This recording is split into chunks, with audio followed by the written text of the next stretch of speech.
عدالتی تعطیلات کے بعد جاتا ہوا نظر آتا ہے. اگر لارجر بینچ بنا بھی دیا جائے گا تو فوری سماعت نہیں کر سکے گا. اگر فوری سماعت کر بھی لے تو بھی جج دستیاب ہوں گے یا نہیں ہوں گے, بڑا کوشچن مارک ہے. تو بڑے ابہام پیدا ہو گئے ہیں. ممکن ہے کہ عدالت ایکشن لے اور ایک ہی دن میں لارجر بینچ بنائے فیصلہ سنا دے, لیکن اگر عدالت یہ نہیں کرتی تو پھر معاملہ یقینی طور پر عدالتی تعطیلات کے بعد جائے گا. تو پھر آپ جوڑ لیں جنوری کا پہلا ہفتہ یا جنوری کا دوسرا ہفتہ یا جنوری کے پہلے ہفتے میں سماعت ہو اور آگے سننے میں 5-7 دن لگ جائیں, تو یہ معاملہ یوں لگتا ہے کہ یہ فروری 8 کی بجائے یہ مارچ یا مارچ کے اوائل میں یا فروری کے آخری ہفتے تک جا سکتا ہے. تو یہ انتخابات آگے بڑھنے کی چانسز بہت زیادہ ہیں, یہ تاریخ بدل سکتی ہے. اب اس میں جو سب سے بڑا چیلنج ہے وہ سپریم کورٹ کے چیف جسٹس قاضی فائز عیسیٰ کو درپیش ہے. انہوں نے اس کی گارنٹی دی ہوئی کہ الیکشن ہر صورت میں 8 فروری 2024 کو ہوں گے, اور انہوں نے کہا تھا کہ یہ فیصلہ پتھر پہ لکیر ہے. لیکن خود ان کی جو جوڈیکشن ہے جوڈیشری, انہوں نے یہ فیصلہ دیا ہے. تو اب اگر اس فیصلے پہ وہ خود نوٹس نہیں لیتے یا لے لیتے ہیں, کیونکہ آج تو انہوں نے نوٹس نہیں لیا, کل بھی نہیں لیا انہوں نے, جب یہ فیصلہ آیا تھا تو 24 گھنٹے تو گزر چکے فیصلہ آئے ہوئے. تو ایسا نہیں ہو سکتا کہ چیف جسٹس صاحب کے نوٹس میں یہ نہ ہو کہ فیصلہ آ چکا ہے لیکن انہوں نے اس کے اوپر کوئی ایکشن نہیں لیا. اگر وہ ایکشن لیتے ہیں تو 8 فروری کو الیکشن کے چانسز بڑھ جائیں گے. اگر وہ ایکشن نہیں لیتے اور اس کو عدالتی پروسیجر پر چھوڑتے ہیں تو پھر کہتے ہیں نا گل پھر ہتھوں نکل گئی جائے. تو پی ٹی آئی جو ہے وہ الیکشن لیتے لیتے اپنے پاؤں پر اچانک کلہاڑی مار بیٹھی ہے, اور اب وہ سر پکڑ کے رو رہے کہ ایسا کی کیتا. دوسری ایک تھیوری وہ بھی پی ٹی آئی کے اندر ہی چل رہی ہے, اور پی ٹی آئی کے ذرائع کہتے ہیں کہ پی ٹی آئی کے پاس الیکشن لڑانے کے لیے لوگ ہی نہیں ہیں. الیکشن لڑنے کے لیے کون سے لوگ آئیں گے؟ وکیل بھی پورے نہیں ہیں کہ وہ الیکشن لڑ سکیں, اور جن لوگوں کو ٹکٹ دیے گئے تھے, جن کے نام اناؤنس ہو چکے تھے پنجاب اور کے پی کے میں, وہ لوگ بھاگ گئے ہیں یا منحرف ہو چکے ہیں, پارٹی چھوڑ چکے ہیں. تو اب بڑا مسئلہ ہے نئے امیدواروں کا ڈھونڈنا اور ان کا الیکشن لڑوانا. فیصلہ یہ کیا گیا تھا وکلا کے ذریعے الیکشن لڑایا جائے گا, تو اس کا حل نکال لیا گیا, اور الیکشن جو پہلے لا افسران کے ذریعے بھی ہوا کرتا ہے, یعنی جوڈیشل افسران کے ذریعے الیکشن ماضی میں کرائے گئے ہیں, تو اس بار بیوروکریسی کے ذریعے کرانے کا فیصلہ کیا گیا. ہر بار ایسے ہوتا ہے, کبھی بیوروکریسی آ جاتی, کبھی جوڈیشری آ جاتی ہے. تو چونکہ وکلا نے الیکشن لڑنا تھا تو یہ بات قطعی غیر مناسب تھی کہ جو ریٹرننگ افسران ہیں وہ بھی عدالتی عملہ ہوتا, یعنی یہ وہی وکیل ہے جو پروموٹ ہوتے ہیں, جج بن جاتے ہیں یا اور پروموٹ ہو کے کسی اور عہدے پر چلے جاتے ہیں. انہیں کو اگر آپ نے ریٹرننگ افسران بنانا تو پھر وہ مجا دیا پیڑا ہوتی ہیں. اور وکیل جو ہے اگر بار اور بینچ کو آپ دیکھیں تو وکیلوں نے ججوں کو آگے لگایا ہوتا ہے, جج وکیلوں کو آج تک آگے نہیں لگا سکے. تو وکیل تگڑے ہیں. تو وکیل اگر الیکشن لڑ رہے ہوں اور وکیل ہی ان کے ریٹرننگ افسران ہو تو پھر دوسرے جو ہے وہ تو ان کو انصاف ملنے کی کوئی توقع نہیں. تو اس لیے بیوروکریسی کو لگایا گیا کہ ٹھیک ہے وکلا برادری اس بار الیکشن لڑ لے, تو پھر جو تیسری پارٹی ہے وہ بیوروکریسی ہے, نیوٹرل تو وہی لوگ ہو سکتے ہیں, تو ان کو لگایا گیا. تو ان کے اس کو دیکھتے ہوئے پی ٹی آئی نے ایک تیر سے دو شکار کرنے کی کوشش کی. اور ایک تو یہ انہوں نے کوشش کی کہ الیکشن اگر ہم بائیکاٹ کرتے ہیں تو لوگ کہیں گے جی بزدل ہیں, بھاگ گئے ہیں, ان کو امیدوار نہیں مل رہے. تو انہوں نے درخواست ہی ایسی ڈالی ہے کہ معاملہ جو ہے وہ لٹک جائے, الیکشن آگے ہو جائے. تو یہ ایک طرح سے دانستہ طور پر ڈیلے بھی کیا گیا, یعنی ایک دھڑا جو ہے وہ کہہ رہا ہے کہ جی اس کو جواز نہ بنایا جائے الیکشن ملتوی کرنے کا, اور دوسرا دھڑا جو ہے وہ اس بات پر اتفاق کرتا ہے کہ جی بندے تو ہے نہیں, الیکشن لڑنا نہیں, تو چلو عدالت میں درخواست ڈال کر الیکشن کو ذرا آگے کھینچا جائے. تو یہ پی ٹی آئی کے اندر اس بات پہ کلیئرٹی ابھی تک بالکل نہیں ہے کہ وہ الیکشن چاہتے ہیں یا نہیں چاہتے. اگر وہ الیکشن چاہتے تو درخواست کبھی نہ دیتے, اور اگر وہ درخواست دے رہے ہیں تو اس کا مطلب یہ کہ یا تو ان کے پاس امیدوار نہیں ہے یا وہ اس الیکشن کو آگے لے جانا چاہتے ہیں. تو یہ پی ٹی آئی کے گلے پڑ گیا. اس لیے وہ جماعتیں جن کے اوپر کل تک یہ الزام تھا کہ وہ الیکشن نہیں کرانا چاہتی, وہ پی ٹی آئی کو سلواتیں سنا رہی ہے کہ جی یہ الیکشن اگر ملتوی ہوئے تو آپ کی وجہ سے ہوں گے. حالانکہ ساری جماعتیں کہہ رہی تھی کہ الیکشن ملتوی کر دو, مولانا فضل الرحمان, آصف علی زرداری, اور یو نیم اینی پارٹی سوائے مسلم لیگ نون کے, باقی ساری جماعتیں کہہ رہی تھی کہ الیکشن آگے کر دیں. تو الیکشن جو ہے وہ آگے ہونے کے اب چانسز بڑے واضح ہو گئے ہیں. حتمی نہیں ہے کہ جی حتمی ہے, جب تک الیکشن شیڈول نہیں آتا اور الیکشن کمیشن اس کے اوپر ڈیٹ نہیں دیتا اور سپریم کورٹ ایگری نہیں کرتی تو ڈیٹ تو 8 فروری ہی رہے گی. دوسرے عمران خان صاحب کے کیسز جو ہے وہ اب اپنے حتمی انجام کی طرف پہنچتے ہوئے نظر آ رہے ہیں۔ سائفر کیس ان میں سب سے نمایاں اور بڑا کیس ہے، اور سائفر کیس جسے اسلام آباد ہائی کورٹ کے 2 رکنی بینچ نے اوپن ٹرائل کرنے کا حکم دیا تھا، اب وہ بالکل صورتحال بدل چکی ہے۔ خصوصی عدالت نے اس کیس کو ان کیمرہ ٹرائل کرنے کا فیصلہ کیا ہے اور اس کی ڈیٹیل بھی جاری کر دی ہے،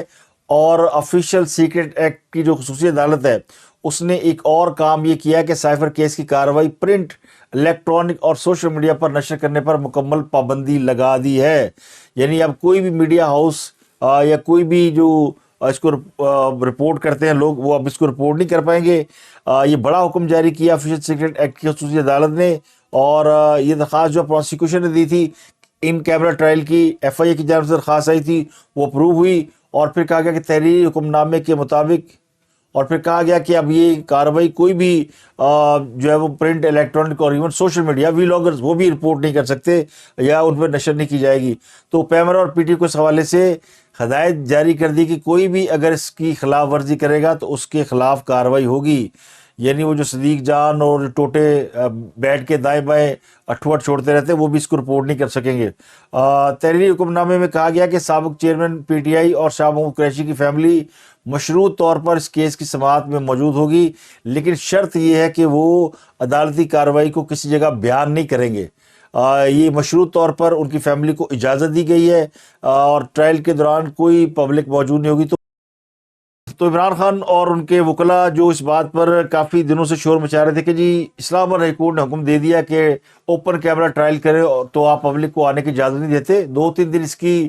پبلک ہیئرنگ ہوئی لیکن اس کو نہیں مانا گیا، اور بھی کچھ چیزیں مس رپورٹ اور مس کوٹ ہوئی ہیں جس سے کافی ٹائم ضائع ہو چکا ہے۔ تو اس لیے تو اب یہ فیصلہ کیا کہ جناب کمرہ ہو جائے گا بند، باہروں لگ جائیں گے تالے، اور اس کیس کی سماعت جو ہے وہ تیزی سے مکمل کی جائے گی۔ 28 گواہ ہیں جن کے بیانات ریکارڈ ہونے ہیں۔ کل بھی 5 گواہ آئے تھے لیکن بیان ریکارڈ نہیں ہو سکے، تو آج سے یہ بیان ریکارڈ ہو جائیں گے، تو اگلے 4 سے 5 دنوں میں یا 6 دنوں میں 5 کر کے گواہ بھگتا دیے جائیں گے، اور اس کے بعد غالب امکان یہ کہ اسی سال میں یا اسی مہینے کے آخر میں سائفر کیس میں عمران خان صاحب کے حوالے سے کوئی نہ کوئی فیصلہ آ جائے گا، جڑا کٹی کٹا وہ نکل آئے گا۔ لیکن اس دوران عمران خان صاحب نے ایک بڑی درخواست سپریم کورٹ میں دائر کر رکھی ہے، وہ ان کی ضمانت کی درخواست ہے۔ وہ درخواستیں سماعت کے لیے مقرر کر دی گئی ہیں۔ اس میں ایک 3 رکنی بینچ بنایا گیا ہے جسٹس سردار طارق مسعود کی سربراہی میں، اور انہوں نے کیسز سننے کے لیے اس کی ڈیٹ بھی دے دی ہے۔ اب چونکہ بینچ جو ہے اس سے پہلے یحییٰ افریدی اور جسٹس عائشہ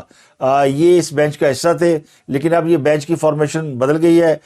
سردار طارق مسعود کھوسہ پہلے بھی اس بینچ کو ہیڈ کر رہے تھے، اب بھی اس بینچ کے وہ ہیڈ ہیں۔ جسٹس منصور علی شاہ اور جسٹس اطہر منیلا اب اس بینچ کا حصہ ہیں۔ تو بینچ جو ہے وہ اس لیے تبدیل نہیں ہوا کہ عمران خان صاحب کو پھانسی کی سزا دینی ہے، اس لیے تبدیل ہوا ہے کہ جج چھٹیوں پہ چلے گئے ہیں۔ میں نے آپ کو بتایا کہ اب عدالتوں میں چھٹیاں شروع ہو گئی ہیں، تو سردیوں کی چھٹیوں کی وجہ سے بینچ تبدیل ہو گیا ہے۔ یہ ہے ان کے لیے ریلیف کا واحد راستہ۔ اگر سپریم کورٹ انہیں ضمانت دے دیتی ہے تو عمران خان صاحب باہر آ جائیں گے، ورنہ ممکن یہ کہ یہ ضمانت نہ ہو اور سائفر کیس میں بھی ان کو سزا سنا دی جائے، تو اس کے چانسز بہت زیادہ ہیں کہ عمران خان صاحب کو اس کیس میں سزا سنا دی جائے گی۔ شیر افضل مروت کو کل لاہور پولیس نے جی پی او چوک سے گرفتار کیا، اور جو ان کے قریبی لوگ ہیں جو ان کے ساتھ تھے یا عینی شاہد ہیں، وہ یہ بتاتے ہیں کہ جی شیر افضل مروت کو لاہور آنے کی دعوت دی گئی تھی، اور بتایا تھا کہ لاہور میں ایک ورکر کنونشن ہے۔ چونکہ وہ مختلف شہروں میں رابطے کر رہے تھے اور ورکرز کنونشن سے جا کے خطاب کر رہے تھے، تو بنیادی طور پر شیر افضل مروت لاہور میں پی ٹی آئی کے ورکرز کنونشن سے خطاب کرنے آئے تھے۔ انہیں لاہور میں جو پی ٹی آئی کے وکلاء ونگ کے لوگ ہیں انہوں نے دعوت دی تھی۔ کہنے والے یہ کہتے ہیں یہ ایک پلانٹڈ گیم تھی، کیونکہ یہاں پہ جب وہ آئے ہیں تو کوئی ورکر کنونشن نہیں ہو رہا تھا، اور یہاں پہ کوئی پریس کانفرنس چل رہی تھی اور وکلاء خطاب کر رہے تھے، تو وہ وہاں سے نکلے، اور اس کے بعد جب باہر نکلے تو پولیس کی بھاری نفری موجود تھی۔ وکلاء کی تعداد کافی تھی ان کو بچانے کے لیے، لیکن پولیس نے بڑی ہوشیاری سے پلاننگ سے انگیج کیا، اور شیر افضل مروت جو کہ گرفتاری سے نہیں ڈرتے، بڑے بہادر ہیں، یہ وکلاء کے پیچھے چھپ کے کھڑے ہوئے تھے اور سب سے آخر میں کھڑے تھے۔ ان کی باقی کے سارے وکلاء جو آگے ان کے اور پولیس کے ساتھ الجھنے لگے، تو پیچھے سے 3-4 پولیس والے آئے اور بڑے آرام سے ان میں 2-3 نے وکلا کی وردی بھی پہنی ہوئی تھی، اور انہوں نے آرام سے شیر افضل مرود کو کہا کہ جناب آئے، نکلیں، چلتے ہیں، ہم آپ کو بچا کے لے چلتے ہیں، پولیس تو سامنے کھڑی ہے۔ تو وہ انہیں وہاں سے تیزی سے نکال کے لے گئے، تو پتہ چلا کہ وہ پولیس تھی، اور جا کے انہوں نے سیدھا چک کے گڈی میں ماریا۔ وہ جو گریبان ان کا پکڑا اور ان کی جو تصویریں ہیں وہ بھی منظر عام پر آئی ہیں کہ دھکم پہ ہو رہی تھی، تو کہا جا رہا تھا کہ چلیں آپ کو گاڑی میں بٹھاتے ہیں اور آپ یہاں سے نکلتے ہیں۔ تو یہ اس قسم کی وہ ہے ویڈیو ہے، لیکن جو ان کے قریبی لوگ کہتے ہیں جی ہمیں بلا کے گرفتار کیا گیا۔ شیر افضل مرود کو پولیس گرفتار کر کے لے گئی اور انہیں ایم پی او کے تحت کوٹ لکھپت جیل لاہور میں بند کر دیا۔ تو کل رات ان کی بڑی جیل میں خراب گزری ہے، سخت سردی ہے۔ وہ یہ توقع نہیں کر رہے تھے کہ انہیں لاہور پولیس گرفتار کر لے گی، اور توقع تو پی ٹی اے کے لوگ بھی یہ کر رہے تھے کہ انہیں اس سے پہلے گرفتار کیا جائے گا۔ مثلا شہباز گل صاحب انہوں نے تو باقاعدہ ٹویٹ کیا کہ یہ کیا بات ہوئی کہ آپ نے لاہور میں بلا کر شیر افضل مرود کو گرفتار کر لیا، اس وقت کیوں گرفتار نہیں کیا جب وہ لندن سے واپس آئے تھے؟ اس وقت تو ان کی کسی مقدمے میں ضمانت بھی نہیں تھی، اور پھر ورکر کنونشن میں وہ جگہ جگہ جا رہے ہیں، وہاں انہیں گرفتار نہیں کیا گیا، تو لاہور میں بلا کر کیوں گرفتار کیا؟ شہباز گل نے اس پہ ایک ٹویٹ کیا ہے اور کہا کہ شیر افضل کو لندن سے واپس آتے ایئرپورٹ پر گرفتار کیا جا سکتا تھا، اس وقت ان پہ غداری اور بغاوت کا مقدمہ درج تھا، ضمانت نہیں تھی، ایئرپورٹ کے اندر سے گرفتار کرنا اور غائب کرنا سب سے آسان آپشن تھا، کنونشن پر آتے جاتے گرفتار کیا جا سکتا تھا، لیکن صرف چائے کے ریسٹوران پر روکا اور روک کر چھوڑ دیا گیا۔ اسلام آباد سے گرفتار کیا جا سکتا تھا، اسلام آباد میں گھر سے نکلتے واپس جاتے، اور ایئرپورٹ پر گرفتاری سب سے آسان تھی۔ پھر وہ جاتے ہیں عمران خان سے ملنے ڈیالہ جیل، وہاں انہیں پکڑا جا سکتا تھا، وہ جو موٹر وے ٹول پلازا تھا وہاں گرفتار کیا جا سکتا تھا۔ آخرکار انہیں پنجاب میں مال روڈ پر عوام کے جمع غفیر میں کیوں گرفتار کیا گیا؟ تو یہ بڑی سوچی سمجھی سازش ہے، یہ پختون پنجابی اختلافات بیانیہ بنانے کی، ورنہ لاہور کا انتظار کیوں کیا جاتا ہے؟ اتنی جگہوں پر آسانی سے گرفتار کرنے کی بجائے لاہور میں رش والی جگہ سے گرفتاری، وہ بھی صوبے میں جہاں ان پر کوئی کیس نہیں ہے، کے پی کے اور اسلام آباد میں 7 کیسز تھے۔ تو یہ پی ٹی اے کے لوگ کہہ رہے ہیں کہ یہ پختون پنجابی کو لڑانے کی سازش کی جا رہی ہے۔ پختون پنجابیوں میں لڑائی نہیں ہو سکتی بھائی۔ تو شیر افضل مرود کی گرفتاری کے اوپر مختلف قسم کی رائے پائی جاتی ہے۔ ایک رائے تو یہ ہے کہ وہ ان کے بارے میں موجود تھی کہ وہ ٹاؤٹ ہیں، اور وہ جو کچھ کر رہے ہیں وہ ایجنسیوں کے کہنے پہ کر رہے ہیں، جب تک وہ گرفتار نہیں ہوئے تھے تو وہ ٹاؤٹ کھلاتے تھے۔ اب وہ گرفتار ہوئے ہیں تو اب بھی یہ کہا جا رہا ہے وہ جان بوجھ کر گرفتار ہوئے ہیں، اور ان کو ویلیڈیٹ کرنے کے لیے کہ واقعی یہ پی ٹی اے کا لائل ہے، گرفتار کیا گیا ہے، یہ اگلے 1-2 دن میں وکلا کو ریڈ شیٹ کریں گے اور رہا ہو جائے گا، تو پھر یہ کہے گا جی مجھے پکڑا گیا تھا اور میں نکل آیا ہوں۔ تو یہ ایک طرف کہہ رہے ہیں وکلا نے غداری کر کے گرفتار کرایا۔ اچھا، پھر اس پہ پختون پنجابیوں کی بھی لڑائی ہو رہی ہے۔ پٹھان کہہ رہے ہیں جی کہ آپ نے ہمارا مہمان جو ہے وہ شیر افضل مرود لاہور میں مہمان تھا، اس کو گرفتار کرا دیا ہے، اور پٹھان انہوں نے تو اس کو کبھی گرفتار نہیں ہونے دیا۔ بھئی وہاں پہ پہاڑ ہے، جنگل ہے، بیابان ہے، وہاں بھاگ کے چھپ جاتے ہیں۔ یہاں پہ شہر ہے، یہاں سب کے سامنے ان کا بچنا مشکل تھا، کیونکہ ہزاروں کیمرے بھی لگے ہوئے ہیں، سیف سٹی میں ایک ایک چیز کی موومنٹ ہو رہی ہوتی ہے۔ تو اس پہ پی ٹی اے کے لوگ کہہ رہے ہیں کہ اگر آپ نے گرفتار کرنا تو پہلے کیوں نہیں گرفتار کیا؟ شہباز گل نے اس پہ ٹویٹ کیا ہے، تو اس پر جو پی ٹی آئی کے پنجاب کے لوگ ہیں انہوں نے جواب دیا ہے کہ جناب یہ جو زمان پارک میں بار بار عمران خان کو پکڑنے پولیس جاتی تھی، یہاں بچانے کے لیے تو لاہور کے پنجابی نکلے۔ بات ان کی بھی درست ہے، لیکن یہ بھی حقیقت ہے کہ یہاں بھی عمران خان کو بچانے کے لیے افغانی موجود تھے اور پٹھان موجود تھے۔ ان کا کیا کیا جائے جن کے بارے میں بعد میں کہا گیا کہ یہ طالبان کے تنظیم سے تعلق رکھنے والے لوگ ہیں، اور طالبان میں تھے جو لوگ بعد میں پی ٹی آئی میں آ گئے، وہ لوگ تھے لاہور میں عمران خان کی پروٹیکشن کے لیے۔ تو اس میں پنجابی پختون کا کوئی جھگڑا جو ہے وہ بنتا نہیں ہے، اور نہ ہی اس کو اس کی ہوا دینی چاہیے۔ شیر افضل مرود جو ہے وہ کہیں بھی گرفتار ہو سکتے تھے، لاہور میں ذرا گرفتاری آسانی سے ہو گئی، لاہور میں ذرا بابو شابو بن کر پھرنا اور ہزاروں کیمروں کی موجودگی میں نے آپ کو بتایا چھپنا بڑا مشکل ہے۔ پہاڑوں میں اور ان علاقوں میں تو مراد سے جیسے لوگ بھی چھپے ہوئے ہیں جو کہ ابھی تک نہیں پکڑے جا سکے، تو ان کی گرفتاری بڑی کنٹروورشل ہے۔ اب وہ بیچارے جیل میں پڑے ہوئے ہیں۔ اس کے علاوہ سپریم جوڈیشل کونسل نے جسٹس مظاہر علی اکبر نقوی کے خلاف کیس کی سماعت اوپن کرتے ہوئے جسٹس مظاہر نقوی کو تیسرا موقع فراہم کرتے ہوئے 1 جنوری تک جواب جمع کرانے کی مہلت دے دی ہے۔ جسٹس مظاہر علی اکبر نقوی نے یہ درخواست کی تھی کہ ان کی کیس کی سماعت جو ہے وہ اوپن کی جائے، تو کل اس کیس کی سماعت جو ہے وہ اوپن ہوئی، یعنی اس میں میڈیا شریک ہوا، پبلک بھی موجود تھی، اور اس دوران جب جسٹس مظاہر علی اکبر نقوی سماعت کے لیے آئے تو ظاہر ہے اوپن کورٹ میں پھر صحافی کیمرے لے کے پہنچ گئے، موبائل ان کے پاس تھے، تو جسٹس مظاہر علی اکبر نقوی جو ہے وہ تقریباً انہوں نے روتے ہوئے لوگوں سے گزارش کی کہ اینج نہ کرو یار، اینج نہ کرو، ویڈیو نہ بناؤ۔ آپ کو پتہ مطیع اللہ جان ہر جگہ کیمرہ لے کے پہنچ جاتا ہے، تو اس میں بھی وہ مطیع اللہ جان سامنے سے نظر آ گیا جسٹس مظاہر نقوی کو، تو جسٹس مظاہر نقوی کی تو کہتے ہیں نا وہ اس کا تو ترا نکل گیا، اور نے کہا اینج نہ کر، اینج نہ کر۔ تو اب وہ خواہش بھی ہے کہ اوپن سماعت ہو، اور برداشت بھی نہیں ہوتا، یعنی اپنی باری آئی تو کوئی رو پیا۔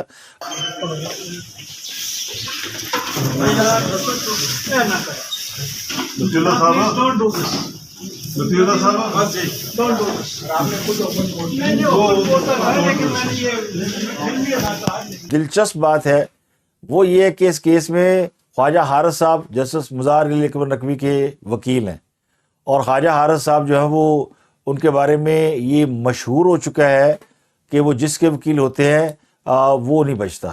چاہے وہ نواز شریف ہوں چاہے وہ عمران خان ہوں، یہ دونوں کے وکیل رہے ہیں، اور اب یہ خواجہ حارث جو ہے وہ مظاہر علی اکبر نقوی کے بھی وکیل بن گئے ہیں۔ وکیلوں سے یاد آیا کہ بشریٰ بی بی کا کیس کل اس کی بھی سماعت ہوئی۔ ڈسٹرکٹ اینڈ سیشن کورٹ اسلام آباد کے سینئر جج قدرت اللہ نے بشریٰ بی بی کو غیر شرعی نکاح کیس میں 18 دسمبر تک کے لیے ریلیف دے دیا۔ خاور ملکہ کے وکیل رضوان عباسی عدالت میں پیش ہوئے، اور انہوں نے کہا کہ ہمارے پاس اس کیس میں 4 گواہان ہیں، چاروں گواہان جو ہیں وہ ایک ہی روز میں بیان ریکارڈ کرا سکتے ہیں، لہٰذا گواہ پیش کرنے کے لیے ہمیں تاریخ دے دی جائے۔ تو اس سے پہلے خاور ملکہ کے ایک گواہ ان کے ملازم لطیف بیان دے چکے ہیں، مزید 4 گواہوں کے نام سامنے آئے ہیں، اور کہا جا رہا ہے کہ ان میں ان کے گھریلو ملازمین اور جن میں ملازمہ ڈرائیور اور خانسامہ وغیرہ شامل ہیں۔ مسلم لیگ نون کے قائد نواز شریف نے کل قوم سے خطاب کیا، اور انہوں نے کہا کہ دشمنی مجھ سے تھی، ملک کو نقصان کیوں پہنچایا گیا، کسی لاڈلے کو لانے کے لیے ملک کو سزا کیوں دی گئی، مجھے سزا دینے کے لیے عوام کو کیوں عذاب میں مبتلا کیا گیا، اس کھیل کے سارے کردار بے نقاب ہو چکے ہیں، مجھے تو عدالتوں نے بری کیا، امید ہے کہ عوام 8 فروری کو اپنی بریت کا فیصلہ سنائیں گے۔ انہوں نے لاہور میں یہ خطاب کیا جو کہ ٹیلی ویژن پر مختلف جگہوں پہ براہ راست دکھایا گیا، تو انہوں نے اپنے سارے معاملات جو ہے وہ قوم کے سامنے رکھے کہ کس طرح ان پہ کیسز ہوئے اور کس طرح ان کیسوں سے وہ بری ہوئے۔ اب نواز شریف کا یہ جو قوم سے خطاب ہے اس میں انہوں نے بڑا واضح طور پر زور دیتے ہوئے کہا کہ 8 فروری کو الیکشن ہو رہے ہیں، اس میں عوام جو ہے اپنی بریت کا فیصلہ خود کریں، جس سے ایک بات کو تقویت ملتی ہے کہ الیکشن ابھی تک 8 فروری کو منعقد ہونا ہی طے ہے، اور یہی وجہ کہ نواز شریف صاحب اس کے اوپر باقاعدہ لوگوں کو کہہ رہے ہیں کہ 8 فروری کو الیکشن میں وہ حصہ لیں۔ تو مجھے لگتا ہے کہ مسلم لیگ نون کی جو سوشل میڈیا ٹیم ہے انہوں نے اس انٹرویو کو فار گرانٹڈ لیا، اور یہ انٹرویو اس طرح ہائی لائٹ نہیں ہوا جس طرح ہونا چاہیے تھا۔ نواز شریف کا 6 سال کے بعد یہ قوم سے خطاب تھا ٹیلی ویژن کے اوپر، اور اس کی جتنی اس کو جتنا ہونا چاہیے تھا ہائی لائٹ، اور جتنی اس کی مارکیٹنگ ہونی چاہیے تھی وہ نہیں ہوئی، اور اس کو ٹوٹل فیلئر کہا جا سکتا ہے کہ یہ ان کی جو ٹیم ہے جو بھی ہے، واللہ عالم کون لوگ ان کے ساتھ ہیں، وہ اس میں اپنے ناکام رہے ہیں، اور اس پر ان سے باز پرس ہونی چاہیے کیوں جو ہے اس کو ویلاگرز اور یوٹیوبرز نے اس طرح ڈسکس نہیں کیا جس طرح کرنا چاہیے تھا۔ یہ انتہائی امپورٹنٹ خطاب ہے جس میں انہوں نے وہ تمام واقعات جو کہ ان کے ساتھ ہوئے، واٹس ایپ پر JIT کا بننا، انہیں گاڈ فادر کہنا، انہیں سسیلین مافیا قرار دینا، اور پھر سینئر ججوں کے گھروں پہ جا کے دھمکیاں دینا، یہ سب باتیں انہوں نے کی۔ انہوں نے کہا کہ جس نے جو کچھ کیا تھا وہ اللہ تعالیٰ نے تمام کردار بے نقاب کر دیا، تو انہوں نے اپنا مقدمہ عوام کے سامنے رکھا۔ تو اس میں خود مسلم لیگ نون والے فیصلہ کر لیں کہ انہوں نے کیا کرنا ہے۔ تو اب تک کے لیے اتنا ہی، آپ سے ملاقات ہوگی اگلے ولاگ میں۔ اپنا گردنوا کے لوگ بہت خیال رکھیں۔